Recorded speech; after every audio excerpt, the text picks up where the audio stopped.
नमस्कार। आज के इस खास एक्सप्लेनर में हम राजस्थान के एक बेहद ही दिलचस्प और अमर लोक देवता के बारे में गहराई से चर्चा करने वाले हैं। एक ऐसी किंवदंती जो सदियों से सम्मान, त्याग और रक्षा का पर्याय बनी हुई है। जी हाँ, हम बात कर रहे हैं वीर तेजाजी की। ये महज कोई पुरानी कहानी नहीं है, बल्कि एक ऐसा विश्लेषण है कि कैसे एक आम इंसान अपने असाधारण कर्मों से हमेशा के लिए अमर हो जाता है। तो चलिए, बिना किसी देरी के इस रोमांचक और प्रेरक गाथा में गोता लगाते हैं।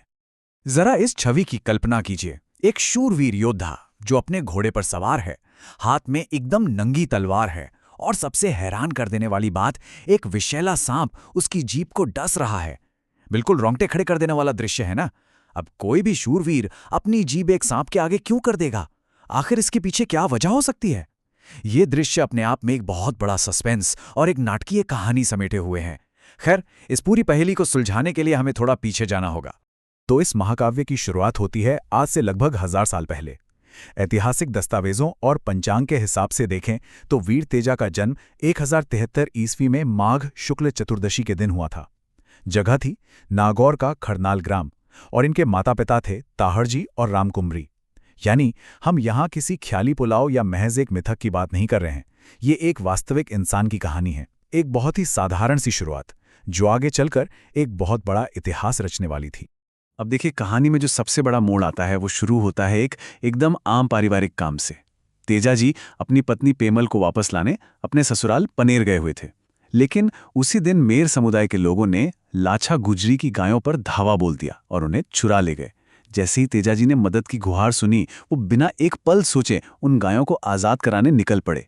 लेकिन रास्ते में सुरसुरा नाम की जगह पर उनका आमना सामना एक नाग से हो गया। तेजाजी ने उस सर्प को उन्हें डसने से तो रोक दिया, लेकिन साथ ही एक बहुत ही कड़ा वचन दे डाला। उन्होंने कहा कि वो गायों को आज़ाद कराने के बाद खुद वापस इसी जगह लौटेंगे। इसके बाद शुरू हुआ गायों को बचाने का एक बेहद भीषण संघर्ष। उस भयंकर युद्ध में तेजाजी ने गायों को तो आज़ाद करा लिया, लेकिन इस पूरी जद्दोजहद में वो खुद बहुत बुरी तरह घायल हो गए। उनका पूरा शरीर चोटों से छलनी हो चुका था। सोचिए, कोई भी आम इंसान ऐसी हालत में क्या करेगा? जाहिर है, अपनी जान बचाने की कोशिश करेगा या किसी वैद्य के पास जाएगा। लेकिन तेजाजी अपने दिए हुए वचन के पक्के थे।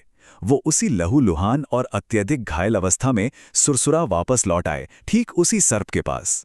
ये कमिटमेंट का, यानी अपनी बात पर टिके रहने का एक ऐसा असाधारण क्षण है जो बताता है कि उनके लिए अपना वचन अपनी जान से भी कई ज्यादा कीमती था।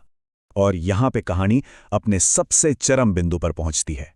जब तेजाजी उस सर्प के पास पहुंचे तो उनके शरीर का एक एक इंच घावों से भरा था। सर्प के डसने के लिए शरीर पर कोई भी सही सलामत जगह बची नहीं थी। तब तेजाजी ने जो किया वो सर्वोच्च बलिदान की एक अनूठी मिसाल है। उन्होंने अपनी जीभ आगे कर दी, क्योंकि पूरे शरीर में सिर्फ वही एक हिस्सा था जिस पर कोई घाव नहीं लगा था। तो याद है, शुरुआत में हमने जिस तस्वीर की बात की थी, उसका रहस्य यही है। अपना वचन निभाने के लिए उन्होंने अपनी जीभ दे दी, स्वेच्छा से मृत्यु को गले लगा लिया।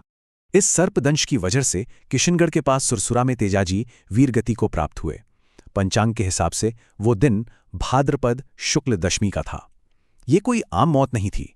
ये वो दिन था जब एक शूरवीर योद्धा हमेशा हमेशा के लिए एक पूजनीय लोक देवता में बदल गया। एक तरह से कहें तो ये सम्मान और वचनबद्धता की वेदी पर दी गई एक ऐसी आहुति थी जिसे समाज ने हमेशा के लिए अपनी यादों में बसा लिया। अच्छा, अगर हम इस क्षेत्र की संस्कृति का थोड़ा और गहराई से विश्लेषण करें तो एक बड़ी दिलचस्प समानता देखने को मिलती है। वीर तेजा और एक और बहुत ही प्रमुख लोक देवता हैं गोगाजी। इन दोनों में गहरा कनेक्शन है। इस पूरे इलाके में इन दोनों ही महापुरुषों को नागों के देवता के रूप में पूजा जाता है। यह हमें उस समय की सामाजिक सच्चाई बताता है कि सांपों के खतरे से बचना और सुरक्षा की भावना लोगों के लिए कितनी अहम रही होगी। मतलब ये सिर्फ एक व्यक्ति की कहानी नहीं है, बल्कि लोक आस्था का एक पूरा ढांचा है जहां समाज की रक्षा करने वालों को सीधा देवता का दर्जा दे दिया जाता था। और ये लोक आस्था आज भी उतनी ही जिंदा है। आज भी तांत या कोरी की परंपरा निभाई जाती है। ये असल में एक खास तरह का धागा होता है। मान्यता यह है कि अगर किसी को सांप काट ले तो उसके दाएं पैर में तेजाजी के नाम की ये तान बांध देने से शरीर में जहर नहीं फैलता। अब देखिए, हमारे इस एक्सप्लेनर का मकसद इस मान्यता के पीछे की साइंस को जांचना नहीं है, बल्कि ये समझना है कि कैसे ये विश्वास सदियों से लोगों को हिम्मत और एक गजब का मानसिक संबल देता आ रहा है। तेजाजी के नाम का ये धागा उसी अटूट भरोसे का एक बहुत बड़ा भौतिक प्रतीक है। तेजाजी की ये विरासत सिर्फ आस्था या धागों तक ही महदूद नहीं है, इसका समाज और यहाँ तक कि अर्थव्यवस्था पर भी बहुत बड़ा असर है। हर साल भाद्रपद महीने की पंचमी से नागौर के पर्वतसर में एक बहुत ही विशाल पशु मेले की शुरुआत होती है। फिर आती है दशमी, जिससे लोग तेजादशमी कहते हैं। ये मुख्य दिन होता है जब मेले का सबसे बड़ा आयोजन होता है और तेजाजी के बलिदान को याद किया जाता है। और पूर्णिमा आते आते इस मेले का समापन होता है। ये मेला सिर्फ पूजा पाठ की जगह नहीं है, बल्कि एक बहुत बड़ा आर्थिक और सामाजिक समागम है, जो सीधे सीधे तेजाजी की इसी लोक विरासत से जुड़ा हुआ है। मेलों और मान्यताओं से थोड़ा अलग हटकर अगर सोचें तो इस पूरी किंवदंती का एक बहुत ही साफ और मजबूत संदेश है: निर्बल की रक्षा और वचन का पालन। असल में यही वो कोर फिलॉसफी है जो पीढ़ियों से चली आ रही है।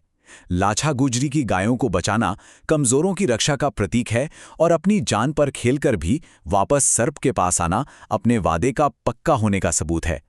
पुराने समय के समाज ने इन कहानियों को सिर्फ टाइम पास के लिए नहीं गढ़ा था, बल्कि इनका मकसद एक बेहद मजबूत और नैतिक समाज की नींव रखना था। जब हम लोक देवताओं से जुड़ी ऐसी कथाओं का विश्लेषण करते हैं तो एक बात समझना बहुत जरूरी है। इन कहानियों का अक्षरशः सत्य होना, यानी इनमें बताया गया हर एक चमत्कार या घटना ऐतिहासिक तौर पर 100% सच हो, ऐसा जरूरी नहीं है। इन कथाओं में जो थोड़े अलौकिक या चमत्कारी तत्व होते हैं ना, वो असल में कहानी को और ज्यादा आकर्षक और यादगार बनाने का काम करते हैं। इसका असली और मूल उद्देश्य उन ऊंचे आदर्शों और नैतिक शिक्षाओं को आम लोगों के दिलों तक गहराई से पहुंचाना है, जो किसी भी समाज को बेहतर बनाने के लिए सबसे जरूरी होते हैं। तो इसी के साथ हम आज की अपनी इस चर्चा के आखिरी पड़ाव पर पहुंच गए हैं और जाते जाते एक विचार करने लायक सवाल है। अगर इन लोक कथाओं और मिथकों का अल्टीमेट गोल लोगों को सही रास्ता दिखाना और एक ज्यादा सम्मानजनक, दयालु समाज बनाना है, तो क्या सच में इस बात से कोई फर्क पड़ता है कि हर एक घटना इतिहास के पन्नों में हूबहू वैसी ही दर्ज है या नहीं? शायद असली सच्चाई उन घटनाओं में नहीं, बल्कि उन मूल्यों में है जो वो हमारे भीतर जड़ाती हैं। वीर तेजा की ये कहानी हमें यही सिखाती है कि महानता हमेशा हमारे कर्मों और हमारे वचनों की पवित्रता में बसती है। उम्मीद है ये एक्सप्लेनर विचार करने योग्य रहा होगा और आपको इस लोक कथा को एक नए नजरिए से देखने का मौका मिला होगा।